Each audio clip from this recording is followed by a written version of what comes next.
What is up, ladies and gentlemen? Steve Rostowski here of Maize and Brew. I am not in my studio room, whatever you call it. I am in Traverse City on a family vacation, but I asked for some questions for a Q&A video. Dropping my phone, it's a mess, but I'm going to get to those here real quick. Shout out to the members of the channel. Thank you all for your support. Head on over to the Maize and Brew channel. The join button will get you where you need to be if you want to become a member. Exclusive badges, live streams. You get early access to all these videos, including this one, if you were a member. So check that out. If not, like and subscribe. All of your support, I really appreciate it. Heading into this season, we're so close. Okay, let's dive into the questions here. Right away from Wolf, Mr. Mays 12 on Twitter. How good can this offense be if they really do put their athletes in space? Guys like Henning, Corum, Edwards, Wilson, etc. With the talent Michigan has, I think it can be a top 15 offense in the country. Probably not top 5. I don't think the talent's quite there for that, but truly think they have the depth on the offensive line with some high-end talent there. One of the more talented running back rooms in the country. Enough depth at wide receiver to make it happen as well. Maybe lacking some firepower there, but I think it's a pretty steady room. Going to come down to QB play. Can Cade McNamara stay healthy? And play calling. Can Michigan stay balanced, improve their RPO offense overall? Can defense provide enough support to allow the offense to stay within themselves, within the game plan? Those are kind of the key factors to that question. This one from, wow, I should have blew this one up. This one's way too small on my screen. Shane Costigan.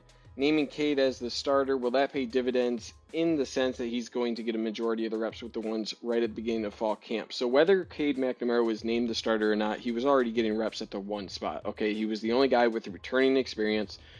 Otherwise, you have a true freshman still learning the playbook, a transfer coming in the summer who will only have fall camp to really build up his knowledge of the offense, build those relationships with the receivers. So it was Cade McNamara by default, and I think the writing was on the wall there on who was running with the ones already.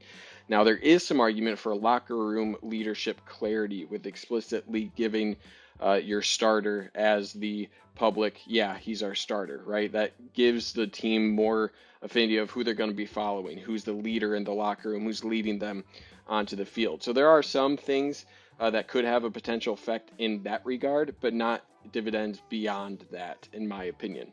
Okay, moving on to Robert Anashuetz on Twitter. Not much discussion about Michigan's punting and kicking game, but we all know how important they are for flipping field position, scoring points. Will we have new players and new special teams coach? How did these positions stack up compared to last year? So it's pretty similar, actually. Brad Robbins, as a punter, redshirt senior, been through some bouts of inconsistency, but overall a solid punter for the Wolverines. Jake Moody as kicker and kickoff specialist. Quinn Nordine was inconsistent, I think is one word to describe him. Moody came in and was far more accurate, at least at close ranges. You get beyond 35 yards, I think he struggled a little bit, but not a worry, right? Maybe not a true big threat at kicking, but he's pretty steady overall from a kicking perspective. Now, you do bring in true freshman Tommy Doman, kicker-punter duo specialist, higher ranked as a punter compared to a kicker if you're looking at where he's going to slot in. I do think he'll be the next guy up in both positions. I do think he should be handling kickoffs this year to let Moody focus in on field goals. Before Moody had both kickoff and field goals, I think this would help him dial in on field goals, as that would be his only focus. Biggest hit is losing Giles Jackson, right? As your return specialist, he transferred over to Washington. I would like to see a guy like Donovan Edwards kind of step into that role. You're likely to see a guy maybe like AJ Henning take his place. Could see Rowan Wilson, the speedster, on kickoffs, utilize that skill set. Michigan has enough offensive weapons, though, to provide a suitable option at kick return and punt return positions to where I'm not that worried. Here we have Fapple. Great name there. As unlikely as it is, if Michigan is somehow pull off the upset against Ohio State, how do they do it? Schematically, X-Factor players, etc. So I'm of the mindset that Michigan simply needs to hang around. What I mean by that, 2017 is a great kind of example where you're sticking around, and I think 2021 has a similar sort of feel to that year. So Michigan didn't really match up talent-wise, had an excellent game plan. Execution overall was solid. Obviously, there were some mistakes at the end of that game that really put it out of reach, but if Michigan wants to pull off a win this year, it's going to be drastically improved execution compared to 2018 and 2019. OSU will have to make some mistakes at critical times that Michigan capitalizes on, and some luck. Okay, the more you stick around in the game, the more likely there's going to be an event, one way or the other, that turns the tide of the game. And there were times of lack of execution from Ohio State 2018, 2019. I'm thinking of like the fumbled punt return or kick return that gave Michigan a chance at the end of the half there. So things like that happen, but if the game is too far out of reach, those things don't really matter. So it's more just about minimizing mistakes, especially execution, and hopefully defensive scheme is a little bit better than previous years to keep Michigan in it late. But the talent gap is there. You could argue a coaching gap is there to be determined this year, but you're going to need some luck on your side if you want to beat Ohio State. All right, we got Dylan GURK here, a member of the channel. Heard there was a scrimmage on Wednesday. Have you heard anything of it? Note on name starter for OSU. When will we expect schedule for basketball to be released? What are the three conferences alliance mean? Okay, a lot to unpack there. Scrimmage Wednesday. No, I haven't heard anything there. Been on vacation a little bit.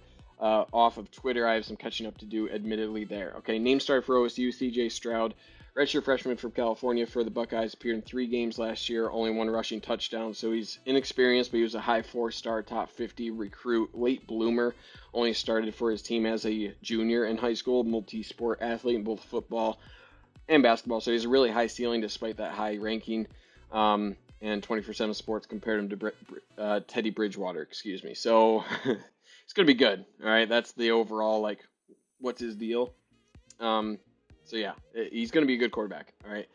Basketball schedule release. So, in 2020, they released it November 18th, which is really late. That was 1 week before the start of the season. Now that's COVID, right? For 2019, they released it August 23rd. So, at the time of this recording, we should be expecting the full release of the basketball schedule any day now. For the 3 conference alignment means this news is Pac-12, ACC, and Big Ten have kind of formed a spoken agreement between the conferences to just kind of be their own super conference. So this is kind of off of the heels of Oklahoma and Texas bouncing over to the SEC. ESPN, SEC have that agreement, so it's going to be a super conference, SEC. So this move for these other 3 conferences is essentially Big 12's kind of dying. We need to align on what we're doing to compete with the SEC with this added revenue and everything they get. So it's more or less scheduling is the big thing that I'm taking away from this. When it comes to non-conference games, different events for like basketball, think of tournaments before the conference play. I think that's the sort of deal of what's going on here. They're aligning and agreeing that, hey, we need to do something to ensure that we're not just letting the SEC run off and form their own super conference. So I don't think there's a whole lot to learn beyond that. Nothing is like signed. This is just a verbal agreement. So it's more of them just kind of talking amongst themselves as a result of that move with the SEC. But it's early, so I honestly don't know a whole lot beyond that. Okay, Brian Scott, God forbid Cade gets hurt, but if he does early in the season, do you think we go with Bowman because of his experience and wait for JJ to be ready? I think JJ is the next guy up, but may not quite be ready yet. So I think it's kind of like a bell curve, okay? And right now, for JJ versus Bowman, week 1, so we're on one end of the bell curve, Cade McNamara's out, say with an injury. I think it's highly likely that McCarthy would get his chance rather than Bowman, okay? So we're at one end of the low side of I guess this is Bowman's bell curve on probability that he would start, okay? My thought process behind this, JJ has the spring experience, more times with the players, more time with the playbook, and if it's week 1, I think JJ McCarthy, that experience, that knowledge alone gets him in the game as the backup. Now, say week 6, okay? We're at the top of this bell curve now.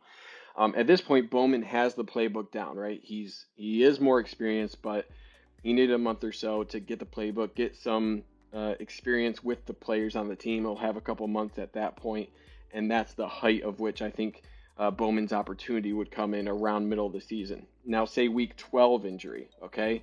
Now we were at the top for week 6. Now I think you're back down on the other side for JJ McCarthy being the backup. And this added time makes up the ground for the experience that Bowman has. Garbage time snaps McCarthy would help make up ground that Bowman had in terms of experience.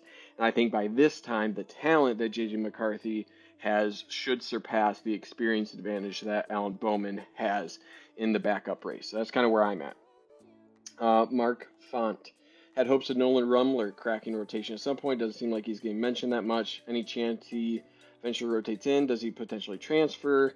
With recent recruiting classes, O-line is a lot depth now, making it tougher for him to make it. He hasn't been mentioned a whole lot. You're right. There is some shuffling around at offensive center. offensive guard this year. It seemingly seems like Zach Zinter is emerging as a center. That takes away a potential guard ahead of Nolan Rumler there, but you still have Chuck Filiaga as primary backup, and then maybe Nolan Rumler as like that next guard out. So whether he sticks around, I think, depends on what happens in terms of health this year. If someone gets banged up and he gets in, can he hold on to that position? If he can't, then you're likely looking at other programs. If he doesn't get time this year at all, I think it is getting late early for him. This is always something that's tough to predict, though. Maybe he loves Michigan, wants to stick around, but it does seemingly look like he's on the outside looking in at this point. Okay, GR Gazelles. I'm not going to read this whole thing, but it's essentially saying that our defense will be better than most think because of the referral of McDonald by John Harbaugh. Our weakness will be the offense, but the running game will be good. Okay, so the final question there is that would Hart be the offensive coordinator, or would you bring in someone else? So I disagree with the premise here overall. Just because you have a good defensive coordinator doesn't mean he'll be a good defensive coordinator in year one. You need talent to operate efficiently. You need talent that works within your system, with your style of defense. That compatibility of the talent is really important as well. A good defensive coordinator can be placed in a bad situation and still fail, right? Now, I do think McDonald is likely going to be a good defensive coordinator. I think the talent is there on defense, but he's a brand new defensive coordinator. There's a lot to learn in that role, a lot to instill, and I think it's going to take some time. Now, it would be a hell of a job if it didn't take time, but it's kind of where I'm at with the defense. If the running game is good, then not sure how you think the offense will be bad, though. For running game to be actually good, the pass game needs to be efficient enough to keep defenses from selling out against the run in the first place. In the scenario that Gaddis is out, I don't think Hart is the answer. I think Hart is a guy I see more of like a Mo Linguist path, where he was associate head coach at Indiana. I think he's going to be a recruiting-focused position coach that's more likely to be a head coach down the line than a coordinator. That's just my take. I would think it would make sense to bring Sharon Moore up from his co-offensive coordinator into the primary offensive coordinator, and then bring in a wide receiver coach with some solid pass game coordinator experience, make him the co-offensive coordinator to help advise Sharon Moore in this new role. I think it's worth keeping Moore around to promote him when you can. Okay, Cade Swinski, potential next head coach if Jim is fired. Everyone's going to say Matt Campbell. I don't really like this question.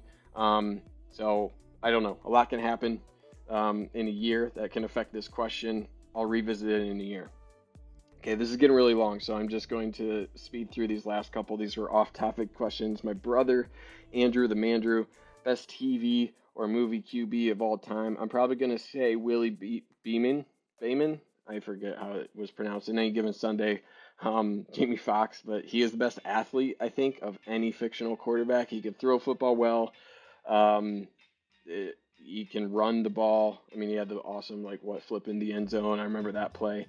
He's got a bit of an ego, give him that edge. I think Ronnie Bass as Sunshine could be a guy. He'd probably be like a high 4-star, low 5-star recruit. So if I'm choosing, I'd probably go with Sunshine, just because I think he's the coolest guy. But I think Willie Beeman is the best athlete and guy you take because he's playing in the pros, right? So he'd probably be who I would go with. Nicholas, final question here. Shapes 800. What is your personal best time in a mile? So if you guys didn't know, big into running these days. I'm up to 6 days a week, just under 40 miles per week. I don't know what my personal best mile time is right now. I've actually never done a time trial in the mile. So I have run miles in the sub-7 pace for a 5K. Garmin has given me an estimated 5K time of just over 21 minutes right now. So punching that into a equivalency race chart, that would give me around a 6:14 mile time. That seems fast. I would say probably around 6:20 to 6:30 would be a little bit more accurate, but we'll see. I think I'm going to do a time trial, Nicholas, and I'll let you know. But that's it for this one. Thank you guys for taking the time to watch this video. Like and subscribe if you like the content. But beyond that, stay safe out there. As always, go Blue.